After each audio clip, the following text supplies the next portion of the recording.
Ma'am, this isn't a valid medication. You cannot bring this contraband onto the plane. Flight attendant Janet Morrison's cold. Sharp voice rang out in the first-class cabin of Delta Flight 447 as it prepared to depart JFK for Los Angeles. With a sudden jerk, she plucked the asthma inhaler from the trembling hand of 70-year-old Edna Harris, a black grandmother. The abrupt action froze the entire cabin in tense silence. Edna's eyes flew open in terror, each labored breath rattling painfully from her frail chest. Panic and pain were etched deep into her weathered face as she reached for Janet, her voice quivering in desperation. Please, that's my asthma medicine. I can't breathe without it. Janet Morrison merely curled her lip in a small, contemptuous smirk, the kind that told Edna Harris her words had landed on cold stone. Ma'am, Janet said with icy precision, slipping the inhaler into the side pocket of her apron as though it were a piece of litter. FAA regulations are very clear about unapproved medical devices. This is for everyone's safety. Safety. The word hung in the air like a bad taste.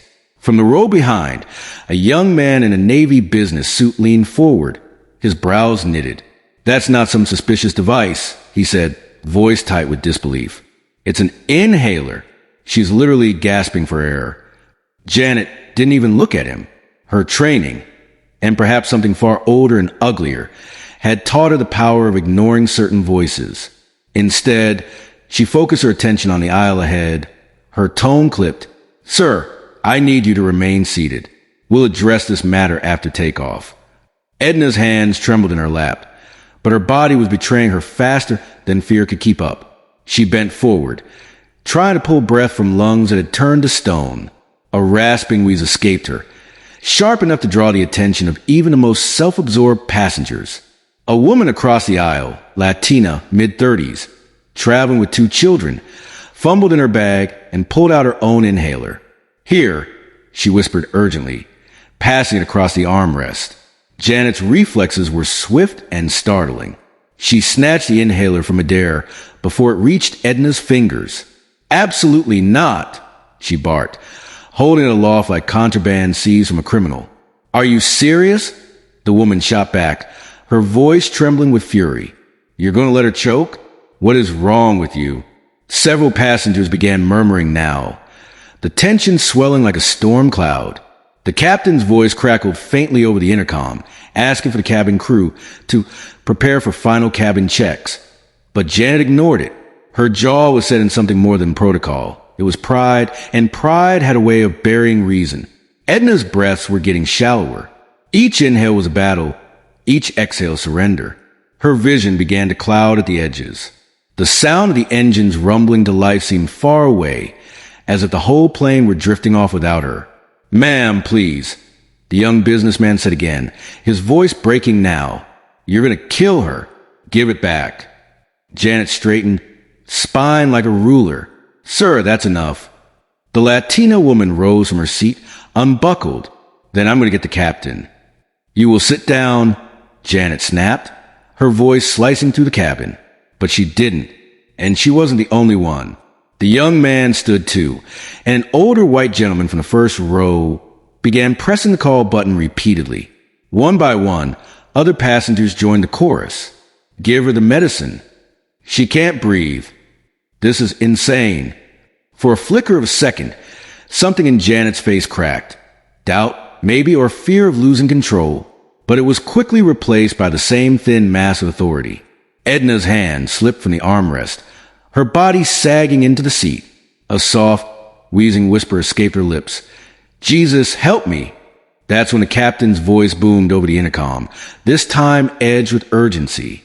Flight attendant Morrison, report to the cockpit. Now. The captain's voice still echoed faintly in the cabin when Janet hesitated for the briefest of moments, her hand resting against the pocket where she had stashed Edna's inhaler. Then, without a word, she turned and strode toward the cockpit, her posture rigid and unyielding, the moment she disappeared behind the curtain. The thin thread of control she had over the passengers snapped. David Chun, the young businessman who had spoken up earlier, was out of his seat in an instant, kneeling beside Edna. Her head had fallen slightly forward, her breath short and rasping, the sound like paper being crumpled deep inside her chest. "Stay with me, ma'am," he urged, his voice low but urgent, his hand hovering near her shoulder in case she slipped further. A man from the middle of the cabin, tall and broad-shouldered, pushed forward. "I'm a retired paramedic," he announced, already dropping to one knee. His hands moved with the quick, practiced confidence of someone who had been in emergencies before. He checked her pulse, shook his head slightly, and looked around. "She's in serious distress. We either get that inhaler back, or she's going to need oxygen right now." The tension in the air thickened, passengers glancing between the front of the plane and the frail woman gasping for air. Luis, a younger flight attendant from the economy section, hurried forward after hearing the commotion. His face went pale as soon as he saw Edna's condition. "I'll grab the O2 kit," he said quickly, disappearing into the galley. Moments later, he returned with a small green canister, twisting the valve open and passing the mask to the paramedic. The hiss of oxygen filled the air, and Edna took in a long, shaky breath, her eyelids fluttering as her chest rose a little more easily. "She told me it wasn't real medicine," Edna whispered through the mask, her voice a faint tremor. "Wouldn't listen, took it from me." By the time Janet returned, her face was set in stone. She ignored the glares from nearly every seat and spoke in a clipped, controlled voice. "We will be returning to the gate for a security review," she announced. David looked up at her in disbelief. "A security review? You nearly killed her." Janet's eyes narrowed. "Sir, you will not speak to me in that tone. This woman brought an unapproved substance onto the flight without declaring it. That is a federal matter." From across the aisle, the Latina woman who had tried to help earlier spoke up, her voice sharp. "That's an inhaler, not a weapon. You're treating her like she's smuggling explosives." The retired paramedic rose to his full height, towering over Janet. "If you think you're protecting this plane, you're wrong. The only thing you're doing is risking her life. You take another passenger's medicine, you better be ready to explain that to coroner." For a moment, something flickered in Janet's expression, but it was gone as quickly as it came. She stood her ground, silent, until the captain's voice returned over the intercom, calm but firm. "Ladies and gentlemen, due to a passenger medical emergency, we are taxiing back to the gate. Please remain seated." The passengers' murmurs grew into a low, restless wave of voices, and more than one phone camera was now trained on Janet. Edna, still clutching the oxygen mask, looked at David with tearful eyes, as though afraid that once the plane landed, her protection would vanish. When the door finally opened at the gate, the jet bridge was crowded, not only with EMTs rushing to Edna's side, but also with TSA officers and a Port Authority police sergeant. The EMTs spoke gently to Edna, checking her vitals, reassuring her they would take her to the airport clinic. She refused to let go of David's hand until he was promised he could walk with her into the terminal. The sergeant, meanwhile, turned to Janet, his voice professional but edged with disbelief. "We're going to need a statement from you about why you removed a passenger's prescription medication." Janet's chin lifted. "I acted in the interest of safety and in accordance with FAA guidelines." The sergeant shook his head slightly. "Ma'am, there's no FAA guideline that prohibits a prescribed asthma inhaler." The words landed like a stone dropped into water. Ripples of murmurs and outright outrage spread to the crowd of passengers. Someone muttered, "She's finished," while another filmed openly. Janet didn't move, her face unreadable, as the EMTs wheeled Edna away down the jet bridge, the oxygen mask still pressed to her face. The only sound left in the cabin was the steady, mechanical hiss of the oxygen tank, slowly fading as it disappeared into the terminal. As the EMTs guided Edna down the jet bridge, the passengers who had just witnessed the ordeal sat in a strange, unsettled silence.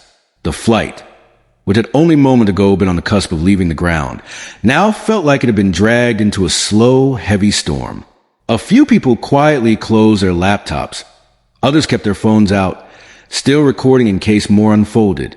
The young Latina mother sat with her children pressed close to her side, whispering reassurances while keeping a sharp, watchful gaze on Janet, as if daring her to try something again. David followed the stretcher into the terminal, his mind already calculating the chain of calls he would make.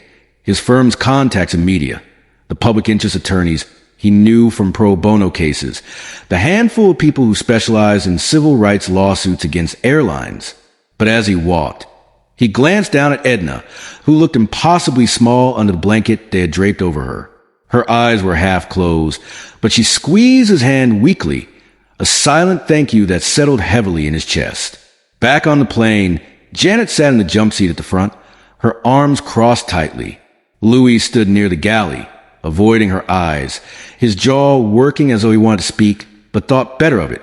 The captain, a man in his late 50s with graying hair and the air of someone who had seen far too many near disasters, stepped into the cabin. His eyes swept over the passengers. He had heard enough in the cockpit to know what had happened, but the mood in the cabin told the rest of the story.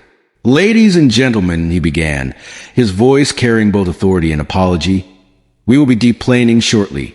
This flight will be rescheduled. I apologize for the disruption, but passenger safety must come first." His eyes flickered briefly toward Janet as he said the last part, a subtle but unmistakable rebuke. The deplaning process was slow, not because of crowding, but because nearly every passenger seemed to linger just a bit longer, watching Janet as they passed her. Some muttered under their breath. Some shook their heads. A few didn't bother to hide their disgust. One older man paused at the door, leaning just close enough to say in a low voice, "I hope you never have a bag for your own breath." Janet didn't respond. She kept her gaze fixed forward, her hands gripping the straps of her harness, so tightly that her knuckles were pale. In the terminal, Edna was surrounded by EMTs, the TSA officers, and the Port Authority police sergeant. One officer was jotting down details from David, who recounted the incident as clinically as he could, though his voice occasionally hardened when describing how Janet had taken the inhaler. The sergeant nodded gravely. "We'll be reviewing security footage from the jet bridge and the gate," he said, "and I'll be contacting FAA compliance. This isn't standard procedure by any stretch." He glanced toward the plane, where Janet was just visible at the open door, speaking stiffly to another officer. By the time Edna was clear for transport to a nearby hospital for observation, a small crowd had gathered at the edge of the gate area.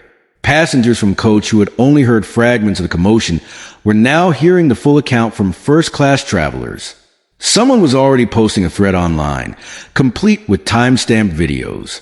The words Delta, flight attendant, and inhaler were trending on two different platforms before the EMTs even wheeled Edna toward the terminal exit. David walked beside her until they reached the ambulance. Before they loaded her in, she reached for his hand again. "You didn't have to," she rasped, her voice still weak. "Most people wouldn't have." He shook his head. "Everyone should have," he said quietly, meaning it more than he could explain. The EMTs closed the doors, and the ambulance pulled away, sirens silent, but lights spinning against the glass of the terminal windows. Inside, the captain was finishing his report, the weight of the incident etched into his face. He knew this wouldn't stay contained to a quiet file in Delta's records. It was going to blow wide open.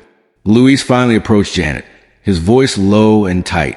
"You could have killed her," he said, not with anger, but with something colder, disappointment. Janet didn't answer. She simply turned away, her gaze fixed on the darkened jet bridge where passengers had vanished minutes ago. The gate agents began calling for those needing rebooking, but many passengers stayed nearby, giving statements to officers or quietly discussing what they'd seen. Somewhere in the back of the crowd, the Latina mother stood with her children, phone in hand, watching her recording upload. The video showed Janet's hand snatching the inhaler mid-pass, the sharp words, the visible panic on Edna's face. It was damning, and she knew it. "Let them try to bury this," she muttered. Outside the terminal, the August evening settled over JFK in a thick, humid haze. The airport lights gleamed against the tarmac, planes rising into night sky, oblivious to the storm gathering below. For Edna, the night would end in a hospital bed, her breathing steady but her trust in the system cracked. For Janet, the storm had only just begun. The ambulance carrying Edna disappeared into the thick line of airport traffic, its silent lights fading into the glow of the city. David stood there for a moment, watching it go, feeling an unexpected hollowness in his chest. He'd done what he could for her, but something in him knew this wasn't over. Not for Edna, not for Janet, and not for the airline that had allowed this to happen in full view of dozens of witnesses. He turned back toward the terminal, the hum of rolling suitcases and boarding announcements pressing in around him, already thinking about the calls he would make that night. Back at gate C-14, the passengers still clustered in knots, trading pieces of the story like puzzle fragments. Every retelling sharpened the edges. Janet's sharp voice, Edna's trembling hands, the moment the inhaler was snatched away. Someone played a video clip on speaker for the others to hear. The hiss of oxygen, the rising panic in the voices, and the cold authority in Janet's tone created an atmosphere that made onlookers shake their heads in disbelief. One man muttered to no one in particular. If it wasn't recorded, they'd spin it like it never happened. Louis stood near the service desk, his uniform rumpled, his expression heavy. He kept replaying the scene in his mind, wondering if he should have stepped in sooner. It wasn't that he hadn't wanted to. It was that years of training had drilled into him to avoid confrontation with a senior crew member during flight prep. But the sound of Edna gasping haunted him. The image of her frail body slumped against the seat like someone slowly drowning in plain air. As he watched Janet, still speaking stiffly to the police sergeant, he thought about how quickly loyalty could turn into guilt. The sergeant's questions were direct, and Janet's answers were clipped, almost rehearsed. "I followed safety protocol," she repeated, her jaw tight. "It was my assessment that the item posed potential threat due to lack of documentation." The sergeant scribbled notes without looking up. "An asthma inhaler is a standard medical device. Ms. Morrison, we've confirmed with TSA there's no restriction against it. That's going in my report." His tone wasn't hostile, but it carried the weight of finality. The kind that suggested a chain of consequences was already in motion. In the terminal concourse, the Latina mother sat on a bench with her 2 children, scrolling through her phone. Her video had already been shared over 1,000 times in under an hour. Comments flooded in, some expressing outrage, others disbelief, and a few accusing her of exaggerating. She ignored the noise, focusing instead on the messages from journalists asking for permission to use the footage. She typed a single reply: "Yes, people need to see this." By the time the passengers began boarding alternative flights, the story was moving faster than the airline could react. Hashtags were multiplying. Local reporters were making calls. A producer from a morning news program had already secured an interview slot for the following day. The faces of those involved, Edna in her oxygen mask, Janet standing stiff in her uniform, David kneeling beside the elderly woman, were spreading far beyond the confines of JFK's terminal. In a quiet corner of the crew lounge, Janet sat alone, staring at her phone. Messages from colleagues buzzed in. "Call me. What happened?" "It's all over Twitter." She didn't respond. Her mind kept circling back to the moment in the cabin.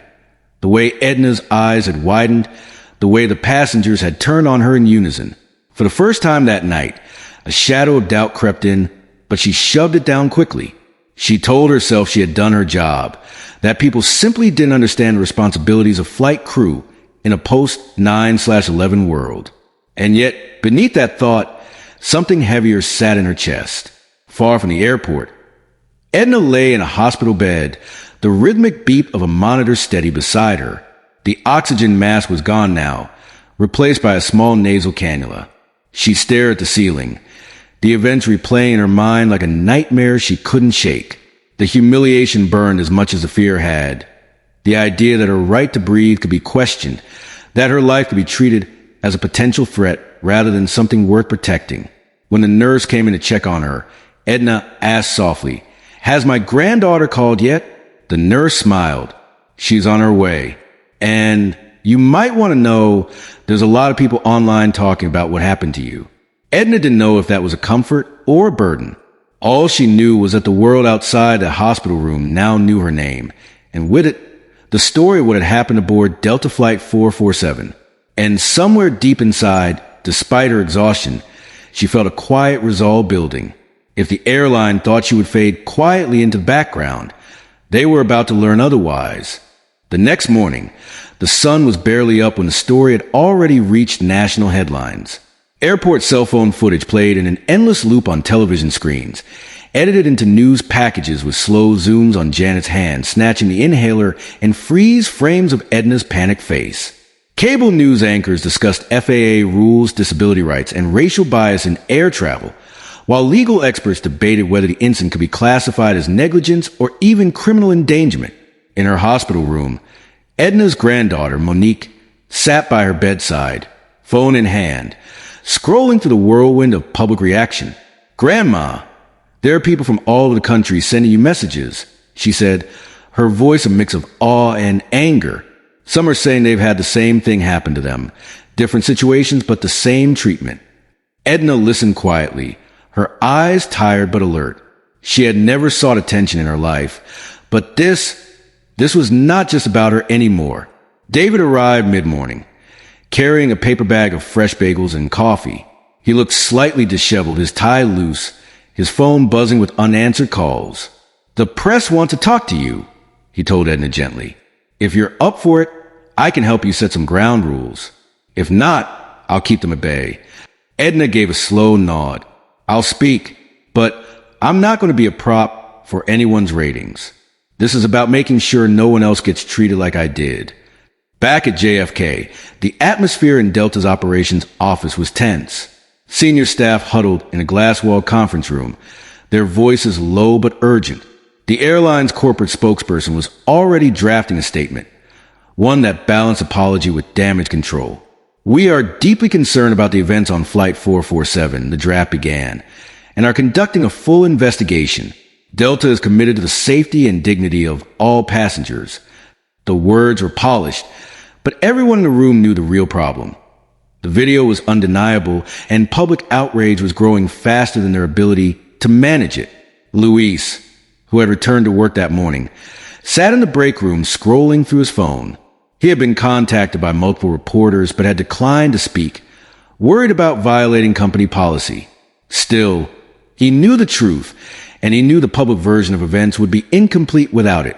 He thought about the moment he saw Edna gasping, about the decision to grab the oxygen kit, about the fact that Janet had doubled down instead of backing off. Every time he pictured it, his chest tightened. Janet herself was at home, blinds drawn, phone silenced except for calls from her union representative.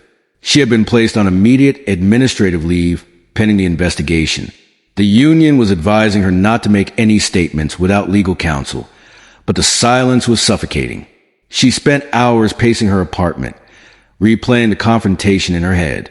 Each time, she found a way to justify her actions: security protocol, lack of proper declaration, her duty to keep the cabin safe. But no matter how many times she ran the script, the image of Edna's face, pale and desperate for breath, kept breaking through. By midday, Edna agreed to a brief press conference from the hospital. Cameras crowded into a small conference room, the air thick with the hum of equipment and whispered questions. When Edna appeared, supported by Monique and holding David's arm for balance, the room fell quiet. She took her place behind the podium, her voice soft but steady.